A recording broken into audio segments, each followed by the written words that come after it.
haciendo un slime con Antonella Seguro y Alexis Fabián Araujo. Acá le pusimos detergente y plasticola. Son cosas que tienen en su casa. Acá, como ven, nosotros tenemos una tacita y una cucharita. Ella ahí está revolviendo, saca la lengua para afuera. Es muy linda ella, muy linda. Está toda despeinada, pero como la ven es hermosa.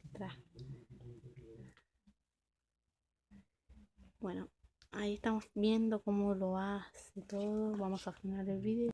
Bueno, como ahí ven, ya lo pusimos un ratito en la heladera y tomó un poco más de consistencia, pero lo tienen que dejar un día entero. Un día entero fuera de la heladera, sin revolver, sin nada. Bueno, esto fue todo lo que es hoy. No olvides de suscribirte, aprieta suscribir y aprieta la campanita. Y ahí vas a estar suscribida y te van a llegar todos los videos que hagamos otra vez. Gracias, chao, Bye chao. bye. Bye, bye.